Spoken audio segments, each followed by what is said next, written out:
Welcome to Figma Bites. Today we're going to introduce variants, a way for us to combine related components and set properties on them that we can adjust in the design panel. Checkboxes are great candidates for using variants. Let's select our two checkboxes here and create multiple components out of them. We now have checked and unchecked components. In the right panel, we have an option to combine as variants. Let's click that. We've now created a variant. You can see the default property and value which Figma is warning us about because they aren't unique. If we go over to the Layers panel, we have one checkbox component with two children nested inside. Let's make these properties a little more clear. Let's change this one to State and give it a value of unchecked. We can name the other one Checked. Figma updates the names of the nested components. If we pull an instance of this down by pressing Option followed by a click and drag, we can see that there is a variant in the right panel that lets us quickly update the state. We can also be a little bit smarter with how we name these by changing the property name to checked and then setting the values to true and false. Using booleans tells Figma to make a toggle switch for the attributes, making it a little quicker to change. Great, let's look at buttons now. We're going to make multiple components out of these buttons and combine them as variants again. Let's change the property to state and give each button a value of rested, hover, and active.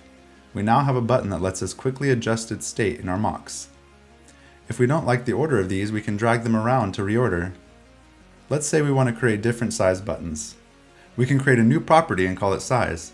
Change the value to something like medium, then give ourselves a little more space, drag an instance down, and update the text size to give us a larger button.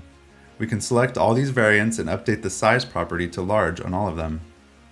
Now we have two properties we can adjust when we use this component. Let's create a disabled button. Copy these buttons, give ourselves more room, add a new property by clicking the Overflow menu in the Variants panel on the right. We'll call this property Disabled and give it a value of false. Now we can adjust our styling and change the value to true for the disabled version. Just like reordering values, we can also drag around the properties to get them organized like we want. Let's look at one more quick example. We can use variants to help build out navigation across breakpoints and devices. We've already set this one up and you can see that we're able to create all the different states and sizes that we need.